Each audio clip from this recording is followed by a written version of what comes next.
Hey everybody, welcome back to PAC Talk with me, Piet Vodden. I'm here again with Emylee. She's going to help us out today with our second anchor, second podcast on these anchors, which obviously set our business in our foundation. These are the things that kind of matter most to us as a business. And we wanted to communicate this to you guys because we feel like it's helpful that you should know who we are and what we're trying to do with Pharos Athletic Club. And really the community that we're inviting you to be a part of too. Like we said in the last one, it's really a set of principles, of course, that like we hold ourselves to as leaders and our team to, but it really is also the standards and really what we're trying to build the community around us. So it really is kind of the list of what we are really trying to build within each and every one of us. So the second anchor is move with purpose to anticipate the need. And it's a lot of words, but really it kind of breaks down into two different components. There's the first piece, which is all about intention, and then the second piece, which is all about developing intuition, right? And that, the mix of those two things symbiotically is what really creates that unparalleled experience that you get within Pharos. That's what we're hoping for. So within the handbook, we have a few different things. So I'm just going to list off kind of the intention piece, what's listed in the employee handbook. Then we can kind of dive into that, yeah? So when we say move with purpose, we mean that you're going to chase knowledge, right? That you're going to spend the rest of your life learning and trying to, become a sponge and get as many tools in the tool belt of your knowledge as humanly possible to stay hungry and humble. Praise mechanics over parlor tricks and speed. Work within the scope of your practice, which is huge, right? So don't pretend to know more than you do. Just work within the scope of your practice and be clear and intentional with getting and demonstrating the why. So knowing the purpose behind everything that we're doing. So within the intention piece of it. Yeah. So the move with purpose thing, and it's interesting because it really came out of, not a criticism of CrossFit, but we saw some errors in the industry basically. And it was, people started to praise time and speed over quality.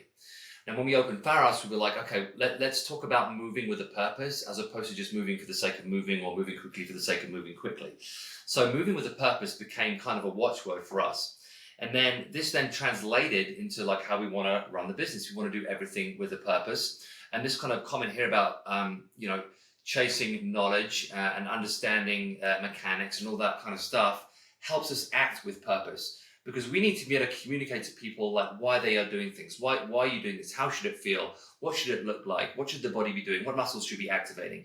You need to understand that. We need to communicate that purpose. And so, yes, if we're doing air squats or whatever it is, and you're doing it 4 times, then, we're not saying we want you to take all day to do it, but we want you to understand that every rep has to have quality. We have to have purpose behind every rep to really get the full benefit. I remember when we first started Pharos, instead of putting for time on things, we put for purpose, where it was like move with purpose, for quality and purpose, and that was kind of the first time in a group experience people were saying that. We were like, all right, guys, here it is. We'll say 3, 2, 1, and we're going to move with purpose. All right. So we're not going to lollygag. We're going to put intention behind everything that we're doing. So we're not just going through the motions. We're getting more out of each and every workout. Yeah. And within the coach's code, we always, within the workout itself, we talk about how everyone comes in and all is working off of the same stimulus, right? So within the week, they may be doing the same movement patterns and the same stimulus. But then within that, everyone may have a different load or volume or intensity, right? And the only way that we know how to curate that for you as coaches, or that you can curate that within yourself as an athlete, is if you can operate with more intention, more awareness, and really move with purpose over speed. And the humble part comes into that, right? Because if you act with ego, usually you'll end up with weights that are too heavy. You're going to start moving poorly. You're going to start trying to move too quickly, but you're trying to compete with everybody. And the ego takes over. But if we can bring ourselves back to be like, okay, I'm going to be humble with this. I'm going to do what's right for me. I'm not kind of trying to overachieve here. I'm trying to do the right thing at the right time at the right pace so that my body responds in the right way and I'm putting the right stress on my body. That's one of the most important things I always try to emphasize is the right kind of stress. Like stress adaptation is a thing. We know that in fitness. We're always trying to adapt to a new stimulus. but what stress am I trying to apply right now to get the specific result that I'm trying to get? And we need to always remind ourselves up and stay humble in that. Totally. And I always like to think of that image of the bow and arrow, right? You know, I always do it, where it's like, it helps people realize that in order to like fly forward with as much power and speed and intensity and, you know, purpose, sometimes we have to scale back, that we really have to think about what are the foundations, what is the pullback, what's the support that I have, so that I can then get more out of my day, out of myself, out of my workout, and, you know, out of the people around me. Yeah, and then when we talk about praising mechanics over parlor tricks and speed, again, we're kind of talking about the same thing here, and not to like over-egg it, but it's just... Over-egg the pudding, for those that aren't married to a Brit. Yeah. It really is that thing of like, rather than saying to someone, great job, you did that so quickly, it's like, great job, you did that so well. Like, it just looked so good. You know the difference when you see someone who just does something so well and it just looks great? You know, that's always what we're trying to get. We would rather see that than someone who just, you know, flies through something but kind of look like shit. So always looking for the quality as opposed to the speed or the intensity or the, you know, and even that we talk about effort, how much we appreciate effort, and we do, but also like taking the time, again, to just focus on doing something really well and applying energy in the right way. You can apply energy to do things quickly, or you can apply energy to do things well. And we always want to try and emphasize applying energy to do things well. Absolutely. Okay, so that is the intention side of things. And then there's really like the intuition side of things, you know, and we try to boil that down. It's hard to boil intuition into some actionable principles. So here's what it is listed. Know what they need before they need it, or know what they need before they know what they need. Know names and patterning, injuries, hobbies, hopes, and dreams. Like, know the people in front of you and have a background that you've met them where they are and that you've connected with them before you start coaching with them. And then really, in terms of the space itself, about for us, we talk a lot about strategizing how to share space and how to manage energies within the space, because this is a shared community. We manage a lot. We manage both classes and open gym and a bunch of classes going on at once, and classes with different types of stimulus, and, you know, personal training and semi-private and all of the things.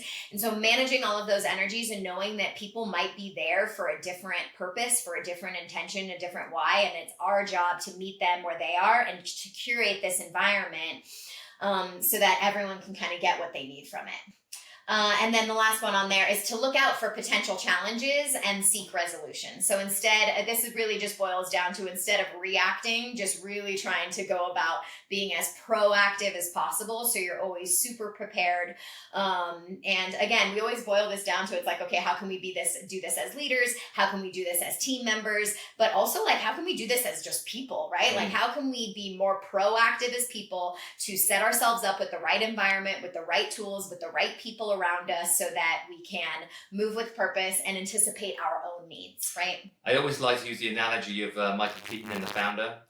So when they're trying to like organize how McDonald's works and how McDonald's functions, not that we want to be like McDonald's, but the analogy is, you know, he goes to I think it's a tennis court, and he sits up on the umpire's chair and he visualizes like what the space is going to look like, how this goes to this, and this moves to this, and this moves to this. And that's how I try and approach it in a gym space. And all our gym spaces are very different. You know, they're all Pharos Athletic Clubs, but they're all organized differently. They're all different size spaces. They have different stuff in there. We're not like a franchise that has a 2,000 square foot box and everything always looks the same. That would be a lot easier, but that's not who we are. So our coaches have to identify the space, take note of the space, take note of how many people in the room, take note of all those different kinds of people in the room, identify what this person may need, what that person may need. Does this person need a box? Does this person need a lower bench? Does this person need bands? Whatever it is, the coach is, you know, analyzing that space and anticipating the need of the people in that space. And of course, it's different every day. It's different every workout. So you're always kind of thinking on the fly. And I think that also comes down to our members. And we've seen it so many times, especially the more experienced members, help the other members out in that space. Oh, you're going to need this. You should think about doing this. You should try that. And it really becomes a thing where, you know, kind of everybody helps each other and everyone is anticipating everyone else's needs. Even to the stuff like, I'm going to go get some bands. Do you want me to get you one? And that person goes and gets the wall balls. Whatever it is, you know, everybody kind of helps each other out and anticipates each other's needs. Absolutely. Totally. So whether you are, leading or lifting or learning, wherever you are in your journey, we really just want all of us to show up with more intention, with more awareness of both the person that we are and the things that we need, but also the people around us and what they might need from us and how we might be able to serve them better. Yeah, and I always say, like, being a great coach means having a big back pocket. And in that big back pocket, you have all these different movement patterns, you have all these different variations on how to perform a movement. All these different connection points of how to connect with someone. Someone may need different coaching cues. They may need the cheerleader in you. They may need the silent intensity. They may need the strategizer. They may need to pull you back. They may need to hype you up, and really developing that intuition, serves us as humans and how we interact in the world, but also really helps us get results that last and deliver on our promise that we're all, trying to get 1% better every day. Yeah, and that classic thing of just being able to read a room, like read the room in front of you. What energy does that crowd need? What music does that crowd need? What tone does that crowd need? Is it first thing in the morning? Are these people tired? Do they need elevating? Is it later in the day? Do people just need to be corralled and controlled and maybe a bit more of a get the zoomies out? Huh? You gotta let them get the zoomies out, and then you heard the cat exactly. wagging, Yeah, so different situations call for different measures, different actions, and just having the skill to be able to do that and to notice that, and again anticipate the need of that. Yeah. And that's that. So that's it for our second anchor. We'll be back shortly with our third anchor. It's a good one, so I think you'll guys It's our enjoy favorite. That. Yeah. Honestly, the other two maybe don't even matter if you just do this one. If you do the last one, then these past two are hopefully inherent. Yeah. All right. Come see us soon, guys. Palm Springs, our new facility. It is fantastic. 27,000 square feet of amazing gym space. We'd love you to come check it out. Even if you don't live in Palm Springs, just come visit for a weekend or something. It's an awesome facility. Please come check that out. Obviously, Redondo Beach, our beach location. Great time to go there. Celebrating our 2-year anniversary this month, baby. Yeah, we got a beach party coming up. What day's the beach party? It doesn't matter. It really doesn't matter. Well, we got a beach party. 2-year anniversary. And then, of course, Idlewild up in the mountains. Also a great time to come up to the mountains. A little bit cooler up here. Beat the heat. We're having a good summer up here. The team up here are loving it. It's been real fun training everybody up here. And then, of course, our baby back in Echo Park, the original. We've got a lot of refurbishments going there right now coming up. So you guys are going to be excited about that. I'm excited to show that to you. And it's going to be a big year. So, we'll see you in the gym soon. Until next time, take care.